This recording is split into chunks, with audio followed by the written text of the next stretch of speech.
আসসালামু আলাইকুম everyone, GXOS 3 series আপনাকে স্বাগতম। সো আজকে আমরা এই ভিডিওতে দেখব অফ ডিলে টাইমার কিভাবে ইউজ করা হয়। যে আমরা জানি যে তিন ধরনের timer: on delay, off delay, retentive timer, right? So on ডিলেটা আমরা লাস্ট প্রিভিয়াস ভিডিওতে দেখছি। এখন অফ ডিলে টাইমারটা আসলে কিভাবে অপারেট করা হয় সেটা দেখব। সো আমি অন ডিলে টাইমারটাকে ডিলিট করে দিই। ওকে, দেখেন, অফ ডিলে টাইমারটা হচ্ছে যে আমার কোন একটা আউটপুট অন হইলে অন থাকবে এবং অফ হওয়ার পরে সে গণনা শুরু করবে, এবং আফটার লাইক 10 সেকেন্ড সেট করে রাখছে, প্রিসেট টাইম 10 সেকেন্ড পরে ওই আউটপুটটা বন্ধ হবে। তাহলে কাউকে অন করতে হলে অন ডিলে টাইমার, কাউকে অফ করতে হলে একটা সময় গণনার পরে অফ করতে চাইলে অফ ডিলে টাইমার ইউজ করি। সো আমরা দেখি। সো আমি Y1 অন হলে অফ অফ ডিলে টাইমারটা নিব। সো আগে আমি TOF মানে অফ ডিলে টাইমারটা নিলাম, এন্ড আমি এটা TOF1 দিলাম।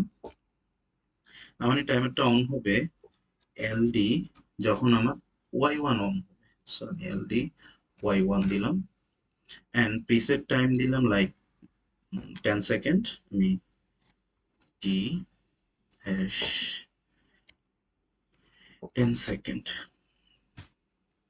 অ্যান্ড আমি আউটপুট হিসেবে আমি নিচে নিব, বা এখানেও নিতে পারি আউট লাইক M10 নিল, অ্যান্ড অ্যানাদার আমি আউটপুট নিব এলডি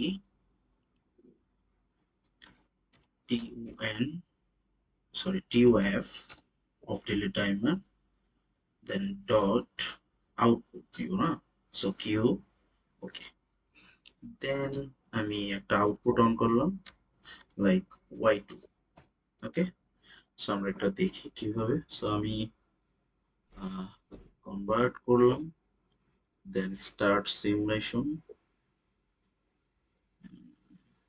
আফটার 100%, দেন আমি ক্লোজ করলাম and start monitoring. Okay, so দেখেন আমি M2 কে অন করব।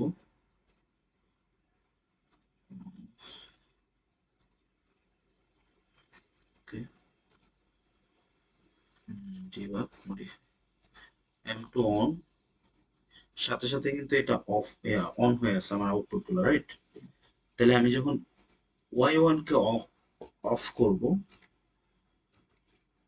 দেখেন টাইমার কাউন্ট করতেছে। আফটার 10 সেকেন্ড পরে আমার এই আউটপুট দুইটা অফ হবে। 8, 9, 10 সেকেন্ড বন্ধ হয়েছে। তার মানে কি, আমি স্টপ করার 10 সেকেন্ড, স্টপ করার পরে 10 সেকেন্ড কাউন্টের পরে কাউকে বন্ধ করছি, তখন আমরা কি অফ ডিলে টাইমার ইউজ করব। সো এইভাবে আমরা অফ ডিলে টাইমার ইউজ করতে পারি। যদি আমরা পালসের মাধ্যমে করি তাহলে আরো জিনিসটা ক্লিয়ার হবেন। আমি চিন্তা করলাম যে আমার আমি একটা রো বাড়ায় নিই, ফাইন্ড, সরি, এডিট থেকে ইনসার্ট রো দিলাম, সরি।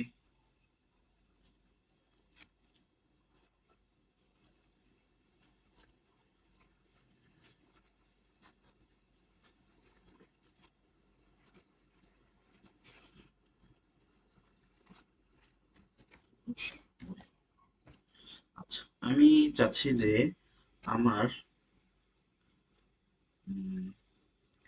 একটা পজিটিভ পালস ইউজ করবো, এলডিপি লাইক M5 অন হলে সেট হবে আমার M7। ওকে, M7 সেট হবে, আর M7 সেট হলেই আমার অফ ডিলে টাইমার কাউন্ট করবে। এবং আমি চাচ্ছি যে এল এম এলডি M8 অ্যাক্টিভ করলে রিসেট হবে, আর এসটি, সরি, আর রিসেট হবে কত কি M7, যেহেতু ওরে সেট করছে ওরে রিসেট করব। দেখি কি হয়। Convert, then start simulation, close. Okay, এখন দেখেন আমার টাইমার অন হবে কখন? যখন আমি এটাকে অন করব। সো আমি ডিবাগ দিলাম, টাইমারও অন হয়েছে অ্যান্ড আমার M10 এবং Y2 এই দুইটা কি আমার অন হয়ে আছে, আউটপুট অন হয়ে আছে। ওকে, সো আমি যখন এটাকে রিসেট করব, রিসেট কাকে, M7 কে করব। সো আমি ডিবাগ মডিফাই, এখন দেখেন গণনার পরে এই দুইটা আমার বন্ধ হয়ে যাচ্ছে, কারণ আমার M7 রিসেট করছি মানে M7 বন্ধ, 9-10 সেকেন্ড পরে এটা বন্ধ।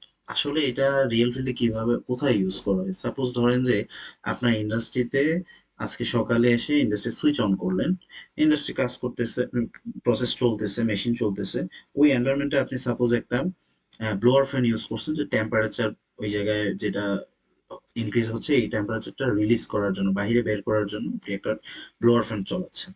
তো যখন আপনি ইন্ডাস্ট্রি মানে অফ করবেন, লাইক ধরেন যে মেশিন বিকেলে যে অফ করবেন, তখন স্টপ বাটন দিলেন, স্টপ দেওয়ার লাইক 10 সেকেন্ড বা 10 মিনিট পরে আমার ব্লোয়ার ফ্যানটা অফ হবে, বিকজ যে গরম বাতাসটা সেটাও বের করে ফেলবে।